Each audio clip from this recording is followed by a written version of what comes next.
올해 하반기 내내 주가는 제 생각으로 2,300에서 2,600 사이로 왔다 갔다 합니다. 길면 내년도 하반기까지도 그렇습니다. 그러니까 9만전자 이런 거 넘기가 쉽지 않다. 많이 간다고 하더라도 7만 원 넘기기는 올해 쉽지 않다.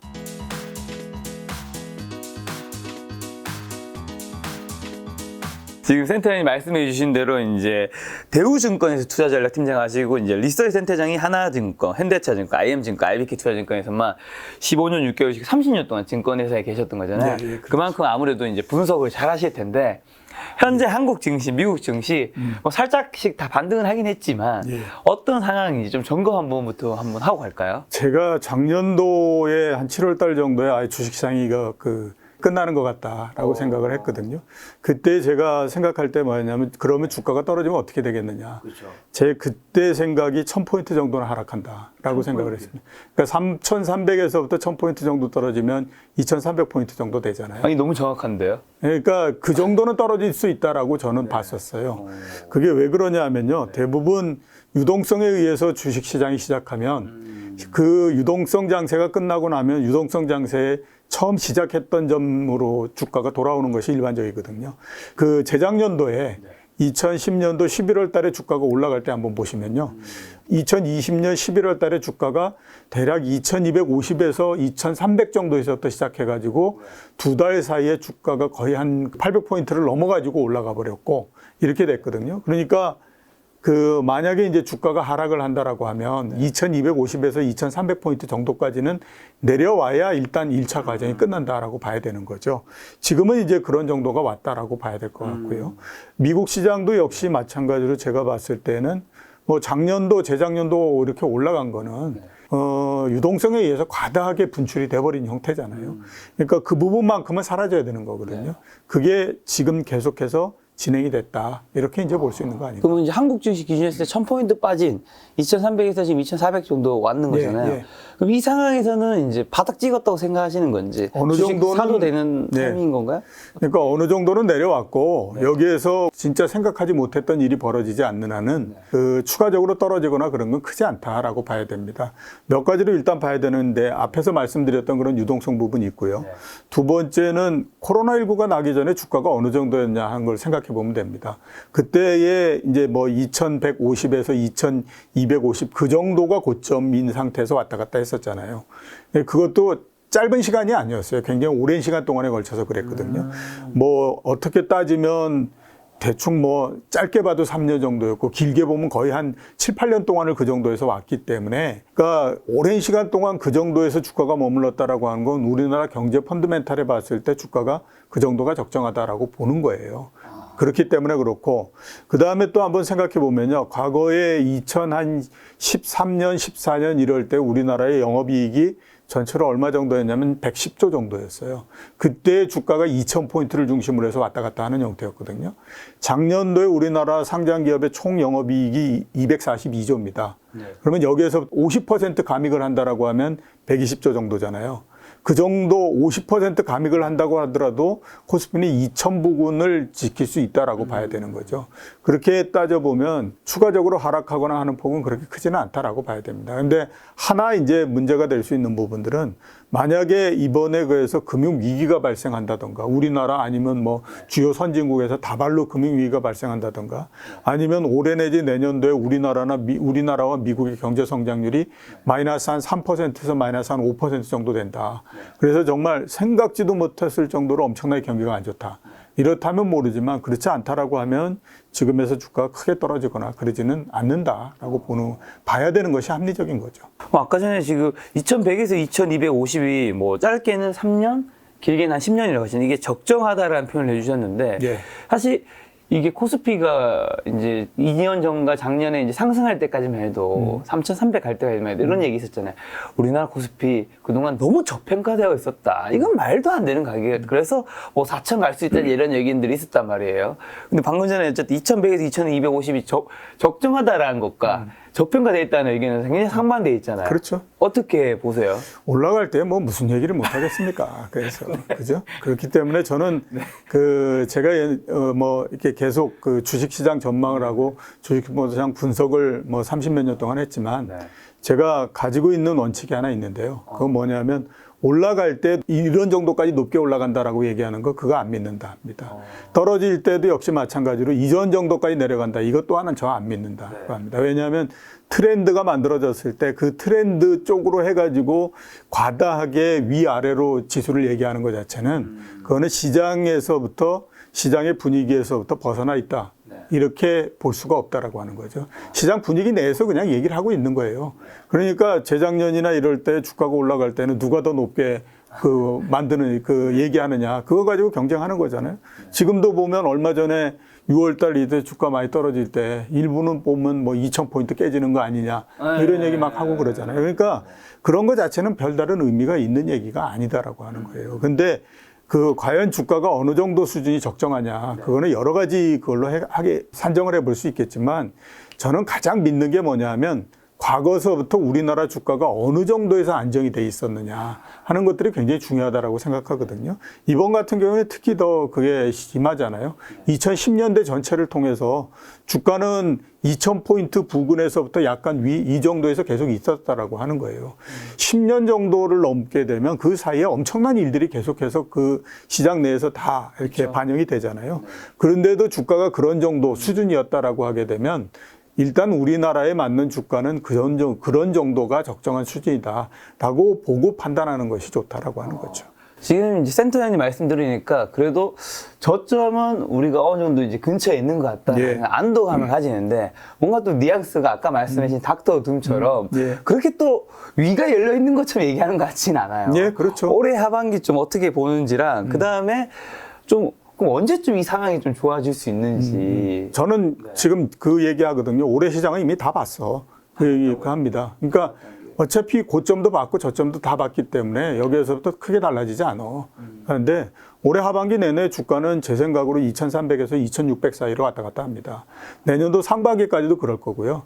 길면 내년도 하반기까지도 그렇습니다. 그러니까 길게 되면 1년 반 정도 뭐 2023년 말까지도 주가는 2,300에서부터 2,600을 벗어나지 못하는 형태를 계속 유지한다. 이렇게 봐야 될 것 같고요. 그 다음에 그 이후에 주가도 그러면 그거 넘으면 아주 멋있게 올라가서 진짜 뭐 3,500 가고 3,700 가고 4,000 가고 이렇게 되냐. 그거 아닐 거예요. 한 5년 정도에 걸쳐서 작년도에 기록을 했던 3,300포인트 있지 않습니까?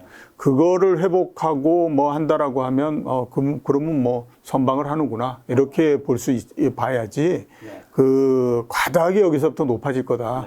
이거는 제가 봤을 때 그렇게 만만한 건 아닙니다. 그럼 여기서 근데 어쨌든 높아지려면 어떤 것들이 좀 해서 될까? 일단 뭐 금리가 뭐 인하한다는 아니면 뭐 금리 더 이상 올리지 않는다거나. 그거는 지금 일시적으로 얘기를 하는 거니까요. 그러니까 뭐 그거 가지고 시장이 전체적으로 좌우될 수는 없습니다. 그리고 따져보시면 그렇잖아요. 작년이나 재작년 같은 미친 짓을 한다. 그거는 있을 수가 없는 일이에요. 그러니까 2009년도서부터 연준이 기준금리를 0.25%까지 내렸는데 총 12년 정도 기간 동안 8년 9개월 정도를 0.25%로서 유지를 했어요. 그러니까 이거는 거의 미친 짓이다라고 볼 수밖에 없거든요. 똑같이 마찬가지로 보면 어느 세월에, 그러니까 앞으로 언제 정부가 국민들한테 무상으로 돈을 그렇게 지급해주고 이러는 게 언제 있겠습니까? 그러니까 그런 일은 발생하지 않는다라고 봐야 돼요. 그거는 너무나 비정상적인 형태이기 때문에 그런 일은 없다라고 봐야 되거든요. 그렇기 때문에 지금에서 뭐 그래서 금리가 피크를 치고 그다음에 또 이렇게 뭐 좀 내려가고 이러면 그다음서부터 주가가 또 올라가고 그러는 건 아니고요. 이제는 금리라고 하는 거는 더 이상 큰 결정 변수가 아니기 때문에 크게 의미가 없다라고 봐야 되고요. 제가 봤을 때 주가가 올라가기 위해서는 작년도에 이익이 240조였잖아요. 이제서부터 우리나라 기업 이익이 220조에 뭐 이런 정도에서 안정적으로 계속해서 그런 정도가 발생한다라고 하면 그때서부터는 주가가 이게 220조 정도의 이익이 나오니까 거기에 맞는 수준 형태로서 바뀌는 거죠. 그런 게 나와야지 그게 아니면 그게 어렵다라고 하는 거예요. 근데 쭉 보면 작년도에 242조의 영업이익이 나왔는데 개별 기업별로도 쭉 잘라놓고 보면 과연 이 회사가 이런 이익이 앞으로 계속해서 나올 수 있을까? 이거는 굉장히 어렵다라고 생각이 되거든요. 예를 들어서 보세요. 포스코 같은 경우가 9조 2천억 원의 이익을 냈습니다. 근데 그 전에 항상 보면 포스코가 많이 났을 때 6조 났었고 적게 나면 4조, 3조 이렇게 났었어요. 그게 10몇 년 동안에 걸쳐서 포스코가 있었던 이익의 부분이거든요. 근데 그게 갑자기 9조 2천이 됐어요. 근데 앞으로 계속 9조 2천이 나올 거냐. 9조 2천이 나오는 거는 그 백그라운드가 뭐냐면 앞에서 말씀드렸던 것처럼 금리를 굉장히 낮추고 그다음에 엄청나게 많은 재정을 투입을 해가지고 무상으로 돈을 지급해주고 뭐 이런 과정을 통해가지고 만들어진 거거든요. 그게 없다라고 하면 그런 이익은 안 나오는 거죠. 근데 앞으로 주가가 쭉 꾸준히 올라가서 이제 그 안정적인 형태를 유지하려면 그런 정도의 이익이 나와야 된다는 거예요. 220조 정도의 이익이 나오고 그게 몇 년 동안에 걸쳐서 굉장히 안정적으로 나오면 주가가 여기에서 한 단계 더 레벨업이 돼서 3천을 넘어가서 거기에서 안정적으로 유지할 수 있는데 그게 되지 않으면 그게 안 되는 거죠. 아니, 센터장님 말씀 들어보니까 지금의 2,300에서 2,600까지 오른다고 하더라도 이런 장세가 생각보다 좀 오래 갈 수 있겠다는 생각이 좀 드는데 예. 그러니까 많은 분들 예를 들면 지금 내가 좀 주식이 물려있는 분들은 그래 이게 다시 3,000까지 나중에 금방 딱 반등을 하면 어쨌든 물린 것도 좀 팔강색도 되고 막 그렇잖아요. 예. 근데 그게 아닐 수 있다는 생각이 드는데 지금 물린 주식 있는 개인 투자자금은 좀 어떻게 해야 될까요? 지금은 이제 뭐 굉장히 많이 이 주가가 떨어졌으니까 일단 아무튼 여기에서 그 주식을 해소하고 그러니까 그 팔고 이러기는 그 쉽지가 않잖아요. 그렇죠. 그 사람이 그 손실을 현실화시킨다라고 하는 것이 굉장히 어렵기 때문에 그러면 결국 둘 중에 하나거든요. 아무튼 손해가 안 나는 시점까지 몇 년이 됐든 뭐 10년이 넘든 아무튼 끼고 가보자라고 하는 게 하나 있을 거고 그렇지 않으면 주가가 막 떨어졌다가 좀 반등을 해서 그 다음에 일정하게 그러니까 뭐 2,400, 2,500 뭐 이러면서 쭉 안정이 되는 형태가 되면 그때 이제 그 주식을 팔고 그 다음에 보다 더 괜찮은 종목으로서 옮겨 타가지고 거기에서 이제 초과 이익을 내서 이전에 생겼던 손실 이거를 좀 만회를 하고 이런 형태로 가든지 둘 중에 하나를 해야 되거든요. 그러니까 지금 그에서는 뭐 각자의 판단이신데 제가 경험적으로 한번 보면 주식을 사고 한 40% 이렇게 하락하고 하게 되면 그거를 회복하고 난 다음에 주식을 팔고 한다는 게 굉장히 어렵습니다. 쉽지가 않은 과정이기 때문에 그런 두 가지 이거를 한번 좀 생각해 보셔야 되는 게 아닌가 그런 생각이 듭니다. 지금 이제 코스피가 2,400까지는 사실 굉장한 급락장이었고 30-40% 빠졌으니까 그 다음에는 이제 어떻게 보면 박스피 2,300, 2,600 이렇게는 향하면 좀 이런 장에서 수익을 높일 수 있는 방법은 좀 없을까요? 수익을 높일 수 있는 방법. 네네네. 뭐 큰 수익까지는 뭔가 힘들 것 같은데. 제일 처음에 떨어지고 난 다음에 반등할 때, 그러니까 이번 같은 경우에 보면 2,300을 바닥으로 해서 올라올 때, 제일 초기 국면은 항상 우리나라에서 가장 대표적인 주식들이 올라갑니다. 이번에도 보면 삼성전자 올라가잖아요. 제일 처음에. 그건 왜 그러냐면 이제 하락할 때 사람들이 너무 뒤어버렸기 때문에 반등을 할 때도 가장 믿을 수 있는 종목을 가지고 가거든요. 그래서 이제 제일 처음에는 보면 삼성전자를 비롯해서 우리나라의 가장 대표적인 주식으로서 올라가게 됩니다. 그리고 나서 그게 조금 더 번지면 대형주로서 번져서 가는 형태가 되고요. 그게 이제 한번 일단락이 되고 나면 그 다음에는 똑같이 이제 중소형주나 테마주 이런 거를 가지고 가는 형태가 되죠. 앞으로 제가 봤을 때는 굉장히 오랜 시간 동안에 걸쳐서 중소형주와 테마주를 가지고 아마 시장이 가지 않을까라는 생각이 들어요. 그거 이외에는 대안이 별로 없다라는 거 봐야 되는데 만약에 여기에서 삼성전자가 계속 올라간다고 생각해 보세요. 주가 계속 올라가잖아요. 그 다음에 지금 삼성전자를 비롯해서 대형주들을 움직일 수 있을 만큼의 유동성이 뒷받침되느냐. 그것도 어렵다라고 봐야 되거든요. 그러면 대형주들이 작년도의 이익을 뛰어넘어서 계속해서 이익이 증가할 거냐. 그 또한 제가 봤을 때 거의 불가능하다라는 생각이 들거든요. 그러면 그런 쪽이 다 안 된다라고 이게 쉽지 않다라고 생각하면 그렇다라고 해서 시장이 매매를 쉬지는 않아요. 당연히 보면 중소형주 시장에 별로 그렇게 영향을 주지 않고 그다음에 어떤 테마를 만들 수 있고 이러는 걸 가지고 계속 혈로를 뚫어가는 거거든요. 뭐 그런 매매를 통해서 수익을 낸다 이렇게 봐야 되는 거죠. 지금 중소형주 테마주 얘기해 주셔서 올해 하반기만 이제 8, 9, 10, 11월, 12월 5개월 남았죠. 이 하반기만 했을 때는 좀 어떤 섹터가 좀 좋게 보이시고 안 좋게 보이실까요? 기존에 계속해서 움직였던 성장이 있는 테마 이걸 가지고 계속해서 가는 거겠죠. 그러니까 지금 보면 얼마 전에 조선주 올라갔죠. 바이오 주식 올라갔죠. 중간에 뭐 2차 전지 올라갔죠. 뭐 이런 걸로 해서 계속 하잖아요. 그게 이제 여러 기존에 나왔던 테마들을 놓고 힘을 한번 이제 테스트해 보는 거거든요. 여기에서 실제적으로 어떤 것들이 이제 힘을 받아서 올라갈 수 있을 건가 하는 거를 여러 개를 놓고 꾸준히 지금 이렇게 시험을 하는 그런 그 단계이기 때문에 네. 제가 봤을 때는 과거 우리가 그랬던 뭐 성장 관련한 테마주 이런 거 많잖아요. 그런 것들을 이제 계속해서 테스트한다라고 봐야 되죠. 지금 조선 바이오 2차 전지 쪽을 좀 좋게 보신다고 봐야 될까요? 예, 그렇죠. 그럼 앞서 말씀해 주신 국민주, 네. 삼성전자 좀 여쭤봐도 될 것 같아서. 삼성전자요? 네, 모두가 가지고 있는 거니까요. 저는 삼성전자를 그 할 때마다 이 얘기를 굉장히 많이 하거든요. 네네. 좋은 회사와 좋은 주식은 구별을 해야 된다라는 얘기를 굉장히 많이 합니다.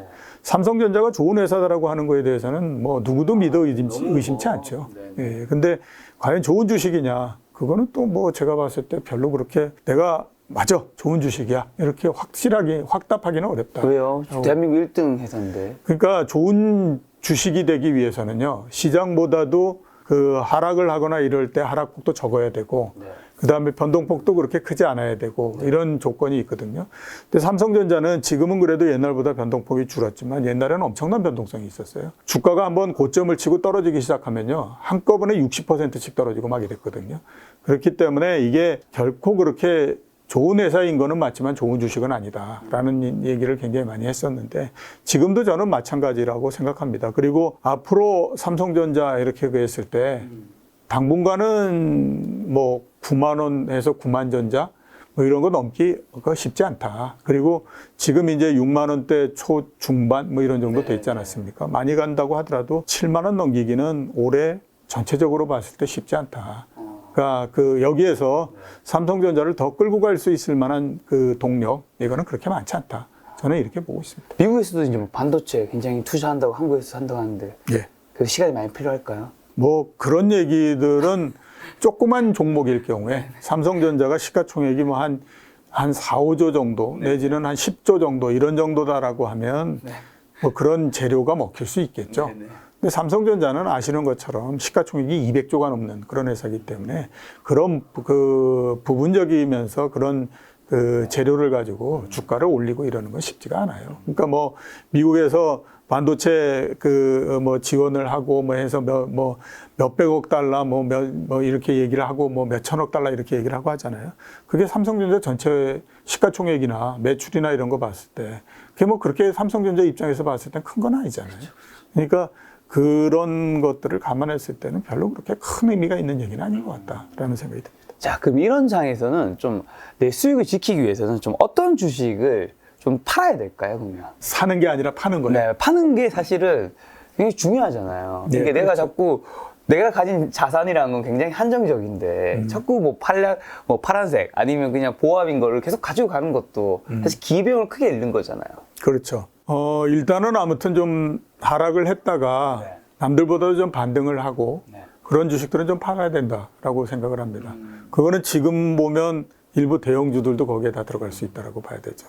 우리가 주식을 얘기를 할 때에 주식의 적정한 수준 뭐 이런 것들도 얘기하고 할 때에 그다음에 또 어떤 게 올라갈 거냐 뭐 이런 거 얘기하고 할 때에 대부분들 많이 얘기하는 게 이제 기업의 실적을 가지고 많이 얘기를 하죠. 그렇죠. 예. 특히 이제 그 증권회사 이렇게 해서는 이제 그 실적에 대한 이 오리엔트 되는 것이 굉장히 건데 저는 실적도 굉장히 중요하지만 또 하나 중요한 게 뭐냐면 단순한 가격입니다. 절대적인 가격이 어떻게 되느냐 이게 굉장히 중요하다고 보거든요. 이번 같은 경우서부터 시작해서 당분간은요 실적이 두드러지게 좋지 않은 종목 같은 경우에는 그러니까 일반적인 경우 일반적으로 뭐 10% 정도 늘어난다든가 20% 정도 늘어난다든가 이런 기업들 같은 경우에는 기업 이익이 역할하는 거는 그렇게 크진 않고요. 이익하고 대비해서 주가가 도대체 얼만큼 났냐. 과거에 주가가 한 5만 원이었는데 지금 한 2만 원 정도 됐다. 그러면 그거는 그건 괜찮은데 이렇게 볼 수 있는데 2만 원까지 내려갔다가 한 3만 5천 원까지 올라왔다. 그러면 이제는 뭐 가격이 싸기 때문에 뭐 이런 것들은 별로 없으니까 그런 거는 또 별로 그렇게 매력적이지 않다라고 봐야 되거든요. 그렇기 때문에 한번 떨어졌다가 비교적 크게 반등을 해서 고점 대비해 가지고 폭이 그렇게 크지 않은 종목 이런 것들은 좀 처분하실 필요가 있다라고 봅니다. 지금 실적 말씀해 주셔서 사실 지금 2분기 기업 실적치들 굉장히 많이 나오고 있는데 좀 어떻게 보고 계세요? 생각보다는 좋다라고 하는 것이 일반적인 얘기죠. 근데 생각보다 좋은 건 아직까지 기업 이익이 나빠질 때가 아니다라고 봐야 되죠. 3분기가 나쁘게 나올 수 있다는 얘기인가요? 예, 그렇죠. 그러니까 주가, 경제 변수, 그다음에 실적, 그 순서를 보면 주가가 제일 먼저 내려가고 그다음에 경제 번수가 나빠지고 맨 마지막에 기업 실적이 떨어지는 형태가 되거든요. 근데 주가는 떨어졌는데 2분기에 경제 성장률 나온 거 보면 0.7% 전분기 대비해서 그리고 이렇게 되기 때문에 아직 경제가 본격적으로 쭉 나빠지거나 그런 건 아니에요. 그러니까 당연히 보면 기업 이익이 그렇게 크게 나빠지거나 이러지는 않는 상황인 거죠. 근데도 불구하고 주가가 고점에서부터 30% 넘게 하락하고 이런 건 지금 그 2분기 이익은 괜찮지만 지금의 경제 상황이나 이런 것들을 봤을 때 기업 이익을 계속해서 우리가 확신할 수 없다라고 하는 것 때문에 그런 거잖아요. 그렇기 때문에 2분기까지 기업 이익이 잘 나오고 하는 거는 뭐 그거는 충분히 예상할 수 있는 일이다. 이렇게 봐야 되는 거죠. 그러면 이제 실적 시즌에 우리가 좀 확인해야 되는 거랑 그다음에 실적이 좀 좋게 안 나왔을 경우에 좀 우리가 좀 어떻게 대응하면 좋을까요? 실적 시즌에 확인해야 되는 거는 뭐 다 아시는 것처럼 실적이 얼마큼 나왔느냐 하는 것들을 확인해야 되는 거죠. 예. 그러니까 그게 이제 가장 중요한데 우리가 실적을 볼 때 단순히 지금 나오는 실적 이것도 중요하지만 이게 실적의 트렌드가 어떻게 되느냐 하는 것들이 굉장히 중요합니다. 트렌드. 예, 그러니까 뭐 한 몇 년 동안에 걸쳐서 실적이 어떤 형태로서 쭉 움직였느냐, 분기별로 봤을 때. 기울기 어땠는지. 예, 그렇죠. 이게 늘어나는 그 추세냐, 아니면 피크점에 도달한 거냐, 뭐 이런 것들을 보는 것이 굉장히 중요한 부분이에요. 그러니까 단순히 지금 하는 것보다도. 그다음에 또 하나는 이익이 증가했는데 이 이익이 어떻게 해서 증가했느냐 하는 것들도 굉장히 중요하죠. 그러니까 이게 본질적인 그 영업 부분에서 계속 증가한 건지. 그럼 좋은 거죠? 예, 그렇죠. 그런 것들을 이제 같이 봐야 되는 것이 굉장히 중요하다. 이렇게 이제 봐야 되는 그럼 실적이 잘 안 나왔을 때는요? 실적이 잘 안 나왔을 때는 이 실적이 안 나온 것이 오래 지속되는 건지 아니면 이게 이번만의 일시적인 형태인 건지 하는 것들을 굉장히 중요하게 생각을 해야 되거든요. 일단 일회성은 아니고 조금 안 좋은 형태다라고 생각하면요. 지난 1년, 2년 동안에 기업 이익이 나쁘다고 하더라도 주가가 그렇게 크게 떨어지거나 이러지 않았잖아요. 근데 앞으로는 좀 다르다라고 봐야 되거든요. 그 이익이 주가에 미치는 영향은 주가가 안 좋은 형태, 즉 조정 국면에 들어가게 되면 그 효과가 더 커지는 형태가 됩니다. 그렇기 때문에 이익이 잘 안 나오고 이 이익의 감소라고 하는 부분들이 일시적인 형태보다는 상당히 트렌드상으로서 움직이고 있다라고 생각하면 주식을 매도하시는 것이 맞다. 이렇게 봐야 되는 거죠. 보통 이제 기업의 주가는 실적에 비례한다는 얘기 많이 하잖아요. 예, 그렇죠. 그래서 이제 강아지와 강아지 산책하는 이제 주인 이야기가 많이 나오는데, 근데 사실 그렇게 생각했을 때는 실적이 이제 올라가는 기업만 투자를 하면 투자자들이 돈을 벌 것 같지만 꼭 그렇지도 않은 것 같아요. 예, 꼭 그렇지도 않아요. 그러니까 그게 똑같은 실적이나 더 실적이 높아진다고 해서 주가가 더 올라가는 건 아니에요. 그러니까 왜냐하면 이 주가가 올라가는 데는 현실적으로 발생하는 실적도 있지만 이 회사에 대해서 얼마만큼의 성장성에 프리미엄을 줄 거냐, 성장성에 대한 평가를 얼마큼 할 거냐 하는 것들도 굉장히 중요한 거거든요. 근데 이게 산업이라고 하는 것이 처음에 만들어져서 시간이 지나면 지날수록 계속 올드해지는 형태가 되잖아요. 그 기업이 그거를 어떤 형태든지 바꿔서 뭘 하기 위한 노력을 하고 뭐 이런지 않으면 그렇게 되잖아요. 맞아요. 사실 10년 전만 해도 카카오의 그런 서비스는 되게 혁신적인 그렇죠. 뭐 그런 예, 거였는데 예. 지금은 그렇죠. 아니 지금 어디 지금 약간 혁신에보다는 뭔가 이제 골목까지 들어서 네, 어디까지 해먹을래 하냐 약간 예, 다르게 그렇죠. 생각하잖아요, 완전히. 그렇기 때문에 10년 전의 이익하고 지금의 이익이 똑같을 경우 우리가 밸류에이션상 평가해 보면 주가가 똑같아져야 되는 거잖아요.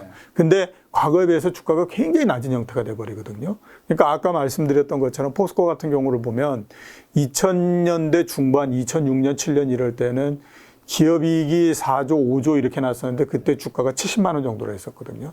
근데 지금은 말씀드렸던 것처럼 작년 같은 경우에 그 이익이 9조 이렇게 났는데 작년도에 최고 주가가 35만 원이었어요. 그러니까 절반밖에 안 되잖아요. 이익은 거의 두 배. 2배 정도가 됐는데 주가는 절반밖에 안 되면 4분의 1밖에 안 된다는 거잖아요. 그러니까 그게 왜 그러냐면 그만큼 시간이 지나면서 산업이나 기업이 올드화되면서 그에 따라서 성장에 대한 평가 이 부분들이 달라지는 거예요. 그렇게 되다 보니까 기업 이익에 대한 평가도 굉장히 달라지는 거거든요. 과거서부터 보면 우리가 옛날에 그 의류업체들, 나산, 신원 뭐 이런 거 있잖아요. 그때 PR이 한 4배, 3배 이런 정도였었어요. 그러니까 이게 이럴 수 있느냐고 했지만 그게 왜 그러냐면 기업 자체 그리고 산업이 올드화되면서 계속해서 평가 자체가 낮아져 버리는 형태가 되는 거거든요. 그런 것들을 같이 유의해야 되는 그런 거죠. 자, 그럼 경기 상황에 대해서 좀 점검 좀 한번 부탁드리면, 인플레이션, 스태그플레이션, 리세션이라는 단어가 굉장히 많이 들리는데, 경제 굉장히 잘 분석하시는 우리 이제 센터장님께서는 어떻게 지금 보시나요? 뭐 올해만 보면 네. 표면적으로 봤을 때 스태그플레이션의 형태 모양이 나온다라고 봐야 되죠. 경기는 그다지 좋은 상태는 아니고 네, 네. 대신에 이제 뭐 그 물가는 상당히 높으니까. 근데 많이들 이제 스태그플레이션 얘기하시면서 1970년대 중후반 뭐 이렇게 얘기를 하잖아요. 그런 국면은 오지는 않고요. 왜요? 그거는 그거하고 지금은 본질적인 차이가 있다라고 봐야 됩니다. 어떤? 그러니까 그 당시에는 그 수요가 엄청나게 강했었어요. 네. 그러니까 이제 그런 수요가 왜 그렇게 폭발적으로 늘어났느냐. 아주 근본적인 형태로서 우리가 보게 되면 베이비 부머가 네.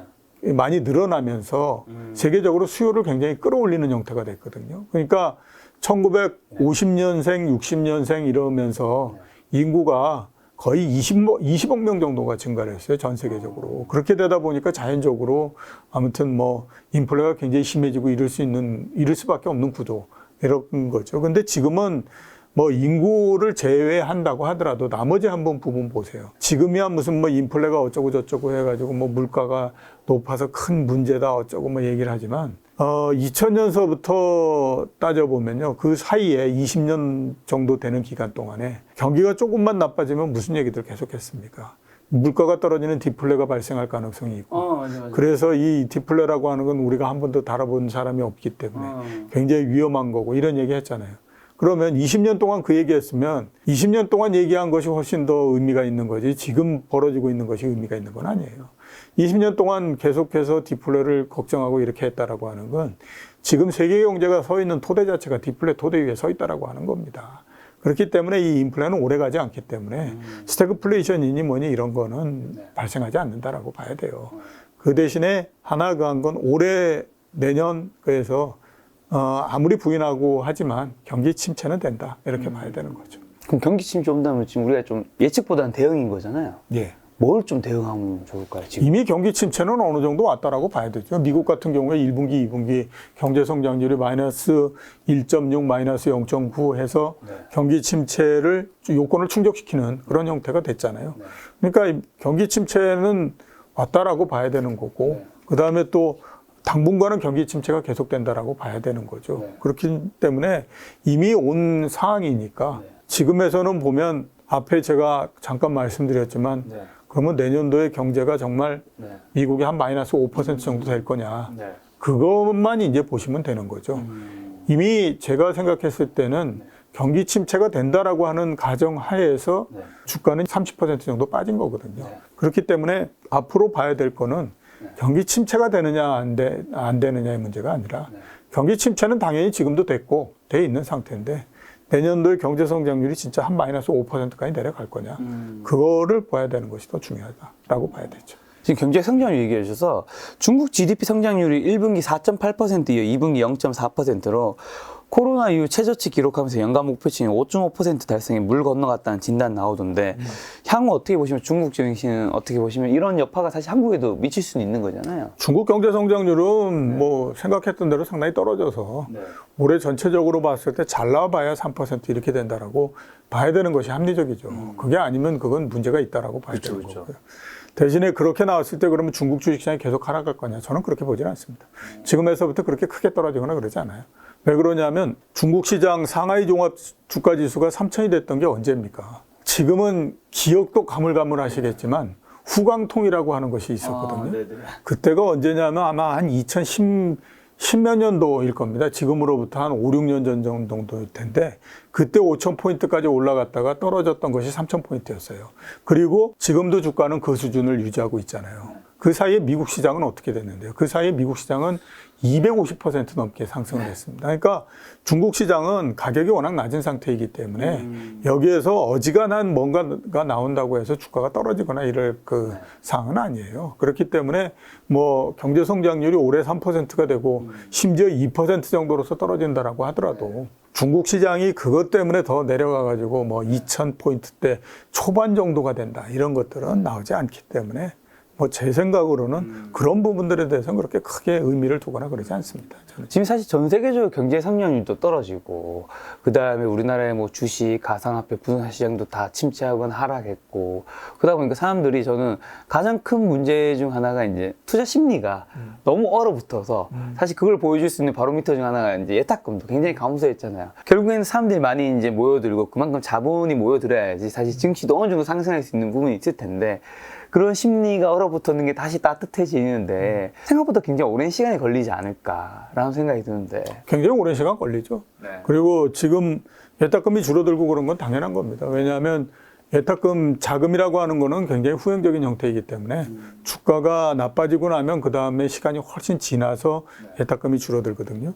그러면 앞으로 어떻게 될 거냐? 앞으로 예탁금 더 줄어듭니다. 지금 얼마인지 제가 체크를 못했는데 한 60조 정도다라고 하면 제가 생각했을 때 최종적으로는 40조 정도까지 줄어드는 형태가 될 거다. 그것도 아마 내년도 말이나 뭐 특별하게 주가가 막 중간에 치솟아 올라가고 그러지 않는다라고 하면, 제가 생각했던 대로 그냥 주가가 옆으로 누워버리는 형태가 된다라고 하면 내년도 말 정도 되면 40조 정도까지 줄어든다라고 봐야 되죠. 그러니까 계속해서 그 자금이 줄어들고 예탁금이 줄어들고 하는 거는 그거는 당연히 있을 수 있는 얘기예요.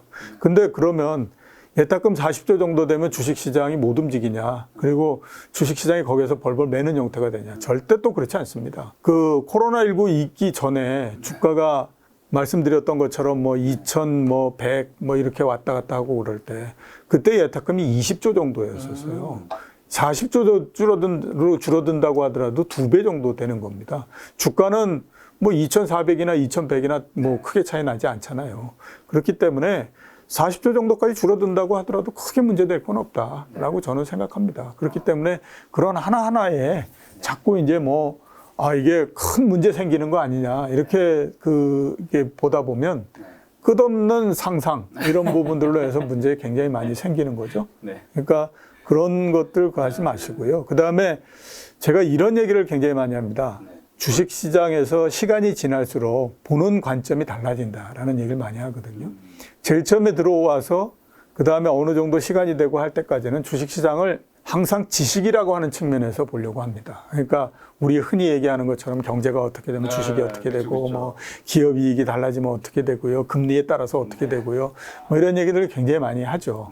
근데 시간이 지나면 그 다음에는 경험을 가지고 봅니다.